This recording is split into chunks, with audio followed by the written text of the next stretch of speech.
course they do. Well, Cliff, the UN is man's attempt to counterfeit the 1,000-year millennial reign of Christ that's promised in the Bible. It even quotes Isaiah's passage about beating swords into plowshares on its New York edifice. But Isaiah was talking about the kind of peace that will be wrought by the Prince of Peace. The UN brings peace at the point of a sword, contradicting the very verse they quote by Isaiah. Just as the Serbs, the UN has spent most of the past 50 years trying to enforce by edict that which God alone can settle. God chose Jerusalem long before Satan attempted to exercise his control over the city of God. As Zacharias explained it, quote, "And the Lord said to Satan, the Lord rebuke you, O Satan, even the Lord that has chosen Jerusalem rebuke you. Is not this a brand plucked out of the fire?" End quote. God himself claims Jerusalem as his holy city. Satan would reduce it to ashes. But it isn't going to happen just that way, folks. God said it would be as a brand plucked from the fire, rescued from the Holocaust Satan has planned for it. And so it will be. The UN declared it a city separate from the rest of the world, but God declared it his first. And his declaration will, in the end, be the only one that really matters. At the Camp David meetings, the U.S. and Israel supported a plan that would give Yasser Arafat his Palestinian state and his capital in Jerusalem. You'd think that finally Arafat would have jumped at the offer, if peace were truly on his agenda, that is. That solution would have expanded Jerusalem's borders and then redivide the city. The expansion would include West Bank Jewish settlements into the new Israeli city of Jerusalem, Hebrew for Jerusalem. The new borders would also incorporate Arab villages into the city. That portion would become the Arab capital. The Palestinian parliament would be in the Arab neighborhood of Abu Dis, inside of the Dome of the Temple Mount.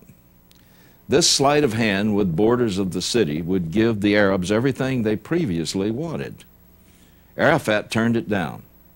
It was a good thing for Barak that he did. Jerusalem Mayor Teddy Olmert was furious. As he put it, it's either a divided Jerusalem or it is not. Any compromise involving Jerusalem would have failed in the Knesset anyway. Nearly a tenth of Israelis are ultra-Orthodox Jews.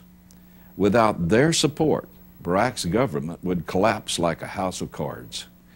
If Arafat had accepted the compromise, it is unlikely he would have survived long enough to sign it. The prophet Zechariah said that in the last days, Jerusalem would become a burdensome stone to all nations, and that all who tried to shoulder that burden would be cut to pieces or destroyed. The warning is given to all peoples of the earth. The prophet Daniel prophesied that someone would come up with a workable peace plan. In Daniel chapter 9, verse 27, it speaks of someone confirming a covenant between Israel and her enemies. The covenant is broken in the middle of a 7-year period through an incursion into the same holy places currently responsible for Camp David's failure. Do you see a pattern here? Today, the only path to peace involved dividing the indivisible. But a form of peace will come, according to the prophets. Somebody will come up with a solution to the thorniest foreign policy problem in the world and history. Hailed as a great peacemaker, he will rise to global power. In 1917, the Balfour Declaration gave most of the land of the Middle East to the Jews. The grant was given to a Zionist Jew named Chaim Weizmann in gratitude for his invention of a synthetic material to make smokeless gunpowder. But after World War I, the British realized the Arabs had all the oil. So at the San Remo Conference in 1923, Churchill redrew the map of the Middle East freehand, dividing whole tribes in half and into different nations in the process. Churchill gave away most of the land promised by the Balfour Declaration to the Jews. With a few strokes of his pen, Churchill unknowingly set in motion most of the conflicts of the Middle East of the 20th century. The prophets tell us that Jerusalem will ignite the chain reaction. Well, one of Arafat's most effective weapons is the anti-Israeli propaganda campaign. Now, he's been waging this campaign in violation of the Oslo Agreement since the day he signed it. Official Palestinian television recently broadcast a play performed by girls in a summer camp. The play shows the Israelis as thieves of their land and murderers. It begins with a father speaking to his son, Salah, in the field. Salah, why do the settlers take people's land? The father, these settlers, you can't trust them. They take land in order to build tall houses for themselves and will have to move to the street. Father to Muhammad, what is the settlers' goal regarding your land? Muhammad, they want to take my land that I plowed and harvested. Father, those dogs the settlers take but don't give. The father is left alone now working in his field, and a group of armed Israelis enter the stage, one of them dressed as an Israeli soldier.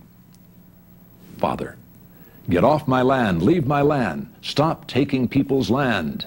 The Israelis wave a sheet of paper and say, listen, it says on this piece of paper that this land is ours. The father yells, the land is my property, and rips up the paper. Well, afterwards, shoving and pushing starts and blows are exchanged. The father says, get off my land. I plowed it and harvested it. The Israelis push him to the ground, shoot him, and then run away. The son Salah returns and says to his father, Father, Father, what did they do to you? Why are you fallen like that? Well, the dying father says, my son Salah, watch over the land, because the settlers want to take the land that I plowed. Well, Yasser Arafat learned his lessons taught by Israel's most successful enemies. This sort of drama is designed to deeply embed a passionate hatred of the Jews in a child's mind. Arafat has the best possible teachers for this sort of psychological conditioning. He is an unabashed admirer of Adolf Hitler and a keen student of his philosophy concerning the Jews. Throughout the 1930s, Adolf Hitler commissioned hundreds of films and plays like The Eternal Jew. They were designed to prepare the average German to accept the final solution of the death camps. It worked for Hitler, and Arafat is betting it'll work for him, Hal. Well, you can bet that he's got a good teacher, because the highly educated German people swallowed all of the propaganda, mostly shot to the emotions like they're doing. It is obvious, even to an amateur observer, that the Palestinian Authority is preparing for war. Just recently, it came out that the Palestinian youth are being trained for guerrilla warfare. They recently acquired 14 mechanized BRD M2 platoons, 50 BTR-52 armored personnel carriers. These are military assault vehicles. They're also preparing for heavier armor. They acquired at least 30 heavy flatbed trucks that have only one basic use, transporting main battle tanks into combat areas. They're not used to transport tour buses. Egypt has hundreds of modern battle tanks near the border of the PA-controlled Gaza Strip. This could be transferred to the PA quickly if war began. The above-mentioned armored personnel carriers are armed with multiple Soviet 50 caliber machine guns. If these were for police work, it would be like hunting mosquitoes with a shotgun.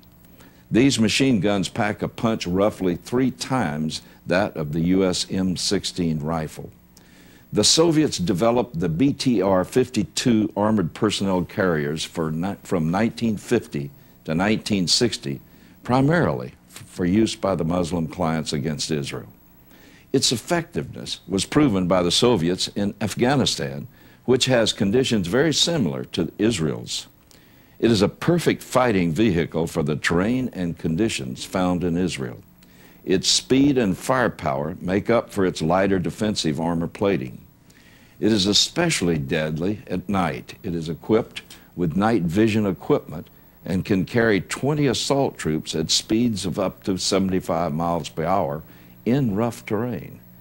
At the PA's unofficial headquarters, the Orient House in Jerusalem, Detailed records are kept showing topographical, logistic, military, and population information on strategic Israeli targets. It's certain that all these preparations are not for police work or military parades. Where's the UN protest about this? All of this equipment and training is in direct and specific violation of the Oslo Peace Agreement. In fact, the whole purpose of the present peace negotiations was to prevent the very thing that this is openly going on in front of their noses. So where is the UN protest? Where is the condemnation of the Western nations that are so quick to condemn Israel for infinitely fewer issues? Since Israel has already given 90% of what is promised, where is some sign of at least good faith from the Muslim side? Maybe it's time to remember that before June 1967, the Arab nations already had everything they're asking for now, yet they still launched 3 wars against Israel. Those facts alone ought to wake up someone in Israel and the West as well to reality. You would really think so, wouldn't you? There's some rather transparent logic in the facts, I'll tell you. What can I tell you? Israel's leading rabbis conducted a formal hearing to explore an explosive proposal to construct a synagogue on Temple Mount. Now, at its monthly meeting, the Chief Rabbinical Council discussed the proposal at the request of the Chief Rabbi of Haifa. The proposal, as it stands, failed to win approval, but it has renewed a debate in Israel that has simmered for 2,000 years. There is currently a rabbinical ban in place forbidding Jews to set foot on the Temple Mount. Well, the ban is the result of a kind of circular logic. Jews cannot set foot on the Temple Mount because all living Jews are ritually defiled. The only way to cleanse the defilement under Jewish law requires the restoration of temple worship. The temple doesn't exist, so no ritual cleansing can take place. As momentum builds for a Jewish presence on the Temple Mount, so also does support for rebuilding the temple. You know, this is really an eye-opening sign, Cliff. This is something that we need to stop, look, and listen at. When the rabbinate start doing these things, it's time to watch. It really is. It could cause a tremendous amount of trouble, Hal, and I think that's what you're going to discuss with us.